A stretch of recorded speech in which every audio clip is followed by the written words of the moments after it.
மக்களே எங்க அம்மா இருக்காங்களா, ஆட்டிறைச்சி குழம்பு வைப்பாங்க. ரொம்ப டேஸ்டா இருக்கும். வாங்க அது எப்படி வைக்கலான்னு பார்ப்போம். மண் சட்டியில தேங்காய் எண்ணெய் ஊத்திக்காங்க. தேங்காய் எண்ணெய் நல்லா காஞ்சதும் கடுகு கருவேப்பிலை போட்டு தாளிச்சு விட்டுக்காங்க. ஆட்டுக்கறிக்கு சின்ன உள்ளி தான் ரொம்ப டேஸ்டா இருக்கும். அதனால சின்ன உள்ளி வந்து நிறைய தொளி உரிச்சு சேர்த்துக்காங்க. இஞ்சி பூண்டு பேஸ்ட் போட்டுக்காங்க. எல்லாம் நல்லா வதக்கிட்டு ஆட்டுக்கறி விற்கிற விலைக்கு உருளைக்கிழங்கு போட்டு தான் சமாளிக்க வேண்டியது இருக்கு. அதனால ஆட்டுக்கறி கொஞ்சமா இருக்கும்போது உருளைக்கிழங்கு சேர்த்துக்கணும். அப்புறமா கறி குழம்பு கூட உருளைக்கிழங்கு சேர்க்கும்போது ரொம்ப டேஸ்டா இருக்கும். உருளைக்கிழங்கு வந்து கண்ட கண்டமா வெட்டி சேர்த்துக்காங்க. 2 தக்காளியும் அரிஞ்சிட்டு நல்லா வதக்கி விட்டுட்டு நல்லா கழுவி வச்ச ஆட்டுக்கறியை சேர்த்துக்காங்க. அப்புறமா உப்பு மஞ்சள் பொடி எல்லாம் போட்டு நல்லா கிண்டி விட்டுட்டு குக்கரில் வந்து ஒரு 3 விசிலில் எல்லாத்தையும் வலிச்சு வாரி போட்டு வேக வச்சுருங்க.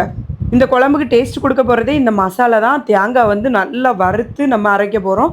தேங்காய் கூட ஜீரகம், நல்ல மிளகு, வத்தல்பொடி, மல்லிப்பொடி, மட்டன் மசாலா, இறைச்சி மசாலா, மஞ்சள் பொடி போட்டு நல்லா வறுத்து மை போல் அரைச்சி வேக வச்ச இறைச்சி கூட அரைச்சி மசாலாவும் போட்டு தேவையான அளவு தண்ணி ஊற்றி நல்லா கொதிக்க வச்சு அந்த உருளைக்கிழங்குலாம் மசாலாலாம் இறங்கி கறி குழம்பு வைக்கும்போது கண்டிப்பாக உருளைக்கிழங்கு போடுங்க. அடுத்த நாள் அந்த உருளைக்கிழங்கு எடுத்து சாப்பிடும் சொல்கிறதுக்கு வார்த்தையே இல்லை, அவ்வளோ ருசியாக இருக்கும். கண்டிப்பாக இதே போல் ட்ரை பண்ணி பாருங்கள். எங்கள் அம்மா இந்த மாதிரி தான் வைப்பாங்க. ரொம்ப அருமையாக இருக்கும் மக்களே.